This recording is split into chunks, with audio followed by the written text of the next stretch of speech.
आपका आर्मी का एक्सपीरियंस यहाँ पर कहाँ काम आ रहा है सर? आपका उद्देश्य क्या है? नमस्कार, मैं जोगेंद्र महर्षि, देशतंत्र हिंदी समाचार पत्र। देशतंत्र एक डिजिटल मीडिया भी है और हम सोशल मीडिया पर भी उपलब्ध हैं। आज मेरे साथ भिवानी महेंद्रगढ़ लोकसभा क्षेत्र के बहुजन समाज पार्टी के कद्दावर नेता कमांडर सुनील शर्मा मेरे साथ हैं। आइए जानते हैं कैंपेन के दौरान इनको कैसा रिस्पांस मिल रहा है और क्या महसूस कर रहे हैं। सर नमस्कार। नमस्कार सर, आपको बहुत बहुत धन्यवाद देता हूँ। सर कैसा लग रहा है? इलेक्शन पहली बार लड़ रहे हैं? पहली बार इलेक्शन लड़ रहा हूँ तो बड़ा गर्व महसूस हो रहा है सबसे पहले तो, और अच्छा जन समर्थन मिल रहा है तो इससे और गर्वित महसूस कर रहा हूँ। सर गाँव में ज़्यादा रिस्पांस मिल रहा है आपको या शहरों में? कहाँ ज़्यादा आपका दस्तक हो रही है? मेरी दोनों जगह पे दस्तक ठीक है। गाँव में अच्छा रिस्पांस है, शहरों में अच्छा रिस्पांस है। हाँ, एक चीज़ की कमी मुझे ज़रूर खल रही है कि मैं हर आदमी से इंडिविजुअली मिलने वाला आदमी हूँ।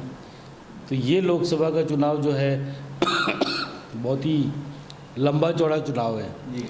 तो इसमें हर आदमी से मिलना और हर गांव में पहुंचना मेरे हिसाब से किसी भी नेता के लिए संभव नहीं है।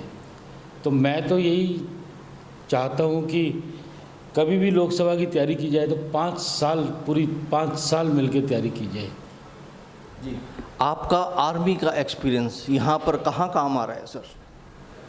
मेरे फ़ौज का जो एक्सपीरियंस है वो यहाँ बहुत काम आ रहा है। इसमें एक तो मैनेजमेंट में बहुत अच्छा लग रहा है कि मैं फ़ौजी हूँ, मुझे मैनेजमेंट का थोड़ा सा ठीक ठाक पता है तो मैनेजमेंट अच्छा चल रहा है। दूसरा, फ़ौज में हमारे को मैनेजमेंट सिखाया जाता है कि आप आदमी से कैसे जुड़ते हो।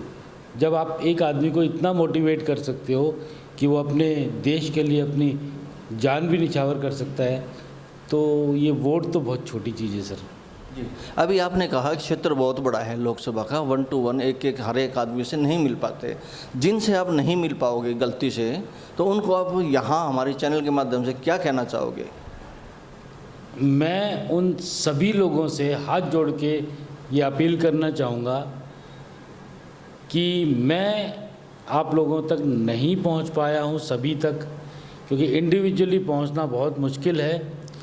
तो आपसे रिक्वेस्ट यही है कि 25 तारीख को हाथी के निशान पर बटन दबा के एक फ़ौजी को, एक कमांडर को विजयी बनाएं और एक बदलाव लाएं। ये जब बदलाव लाएंगे तो आपको नज़र आएगा कि जो आपकी कमी रह गई हैं पिछले सरकार में या पिछले टेन्योर में, वो सारी पूरी होगी इस बार। As a commander army man आपने देश की सेवा बहुत टाइम तक की है। अब बाकी की सेवा में आप राजनीति में या सामाजिक सेवा में आप आना चाहते हैं, आपका उद्देश्य क्या है? मेरा उद्देश्य सिर्फ़ और सिर्फ लोगों की सेवा करना है।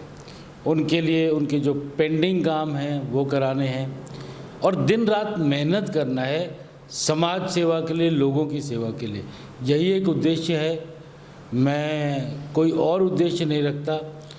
लोगों के बीच में रहना चाहता हूँ कि उनके बीच में रहूँगा तो चीज़ों का पता लगेगा, उनकी प्रॉब्लम्स का पता लगेगा, और जब एक बार प्रॉब्लम का पता लगेगा तो उसका निवारण ज़रूर होगा। कमांडर साहब, भिवानी महेंद्रगढ़ लोकसभा क्षेत्र के अंदर धुरंधर आपके सामने खड़े हैं, बड़े राजनेता आपके सामने खड़े जिनका एक्सपीरियंस है, उनके बीच में आप कैसे देखते हैं?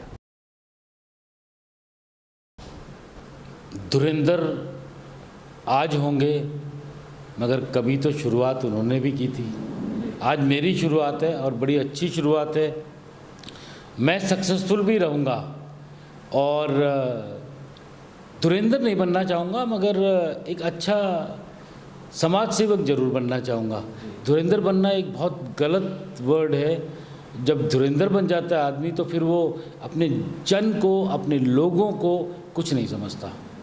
तो मेरा ये मानना है कि धुरंधर नहीं बनना है, एक अच्छा समाज सेवी बनना है, वो जरूरी है। जी, एक भारतीय जनता पार्टी पर आरोप लगता है कि अगर ज़्यादा सीटें आ गई तो संविधान चेंज हो जाएगा, संविधान बदल जाएगा, संविधान हट जाएगा। इसमें आप क्या कहना चाहोगे? कहाँ तक सच्चाई है? संविधान कभी चेंज नहीं होगा। संविधान ऐसे के ऐसे ही रहेगा जैसे हमारे माननीय भीमराव अंबेडकर जी ने लिखा है। संविधान को तोड़ मरोड़ कर किसी तरह भी आप लिख लीजिए, जो बेसिक चीज़ें होती हैं वो संविधान की वही रहेंगी। संविधान में बड़ी क्लियरली लिखा है कि किसके साथ क्या है, क्या नहीं है, क्या करना है, बड़ी क्लियरली लिखी है। आप उसको एग्ज़ाम्पल के तौर पर आप 2+3=5 कहिए या 3+2=5 कहिए, बात फाइनली 5 पे ही है। और संविधान तो 5 है, आप उसको किसी तरह तोड़ मरोड़ के करिए। ये जो बोल रहे हैं कि संविधान में बदलाव कर देंगे, संविधान में कोई बदलाव नहीं होगा। ये बातों को थोड़ा सा घुमा फिरा के आगे पीछे करके रखेंगे, अदरवाइज संविधान सेम है। संविधान में वो सारी चीज़ें उपलब्ध हैं जो होनी चाहिए। यहाँ पर बड़े दिग्गजों की, नेशनल लीडरों की रैलियाँ होने वाली है। राजनाथ जी आने वाले हैं भारतीय जनता पार्टी की तरफ से, राहुल गांधी आने वाले हैं कांग्रेस की तरफ से। क्या बहुजन समाज पार्टी की तरफ से भी कोई नेशनल लीडर आने वाला है? हमने माननीय बहन जी मायावती जी से रिक्वेस्ट किया है कि वो एक रैली भिवानी महेंद्रगढ़ में भी करें। उसकी प्रक्रिया चल रही है और जैसे ही चीज़ें क्लियर हो जाएंगी हम आपको बताएंगे। एज ऑफ नाउ मैं एक और चीज़ बताता हूँ सर, आप ये बताइए कि बड़े बड़े लीडरों की ज़रूरत क्यों पड़ती है? भाई जो कैंडिडेट है वो खुद अगर अपने जन के साथ, अपने लोगों के साथ, अपने लोगों को कन्विंस नहीं कर सकता तो बाहर की इन्फ्लुएंस की क्या ज़रूरत है? वहाँ पे नरेंद्र मोदी जी, माननीय नरेंद्र मोदी जी आएंगे, वहाँ पे हमारे श्री राहुल गांधी जी आएंगे। आपको उनकी ज़रूरत क्यों है साहब? आएंगे, बड़ा अच्छी बात है, हमारे लिए बहुत गर्व की बात होगी कि किसी क्षेत्र में हिंदू, हमारे भारत के देश की प्रधानमंत्री आते हैं, बड़ी गर्व की बात है, वो अच्छी बात है। मगर इलेक्शन टाइम में उनकी ज़रूरत क्यों पड़ी? उनकी रैली तो आपको शायद 2 साल पहले करा देनी चाहिए थी, तब अच्छा रहता। हमारे प्रधानमंत्री जी आते, राहुल गांधी जी आते, अच्छा लगता देश को, अपनी जनता को पता लगता कि भाई हाँ वो आए हैं। इलेक्शनों के टाइम में क्यों? कोई डर है क्या? किसी चीज़ की प्रॉब्लम है क्या? कोई कैंडिडेट को ये लगता है कि भाई मैं सक्सेसफुल नहीं हो पा रहा या मुझे एक्सटर्नल सहायता की ज़रूरत है, तब बुलाए जा रहे हैं? साहब आप अपने लोगों से डायरेक्ट जब संवाद करेंगे, आपने 5 साल काम किया होता, लोगों के बीच में होते, तो शायद इस टाइम पे हमारे बड़े बड़े नेताओं को बुलाने की ज़रूरत नहीं पड़ती। लास्ट में सर आप क्या कहना चाहोगे भिवानी महेंद्रगढ़ के मतदाताओं को, और जिनके नए वोटर बने हैं उनको क्या संदेश देना चाहोगे, महिलाओं को, युवाओं? मैं सभी को ये संदेश देना चाहूँगा कि आप सभी 25 तारीख को वोटिंग करिए सबसे पहले तो, क्योंकि ये आपका अधिकार है और आपका सहयोग होगा सरकार बनाने में। दूसरी बात ये है कि मैं सबसे अपील करूँगा कि 25 तारीख को हाथी के निशान पे बटन दबा के मुझे वोट दीजिए, बहुजन समाज पार्टी को वोट दीजिए। और तीसरा, मैं लोगों को ये भी बताऊंगा, जैसे कि कुछ लोग भ्रम फैला देते हैं कि जी ये लोग इसके साथ चले गए, ये इसके साथ चले गए, तो इस भ्रम में न आए। आप अपने हिसाब से आप देखिए कि आपको क्या सही लगता है।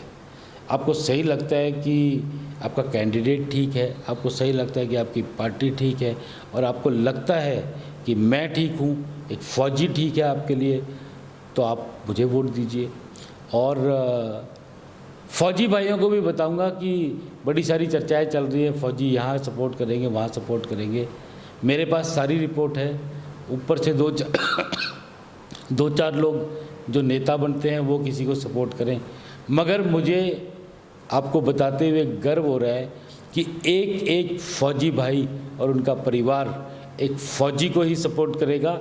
और फ़ौज में भी यही सिखाया जाता है कि अपने आदमी की मदद करिए, सपोर्ट करिए, किसी भी तरह से सपोर्ट करिए। इस टाइम तो वोट का टाइम है, तो एक एक फ़ौजी भाई से भी यही अपील करूंगा कि किसी से भ्रमित न हो और अपने फ़ौजी भाई को एक बार मजबूत बना के देखिए, तो आप सबका और हम सबका भला होगा। जी थैंक यू। ये थे मेरे साथ कमांडर सुनील शर्मा, बेबाक बोलने वाले, निडरता के साथ बोलने वाले।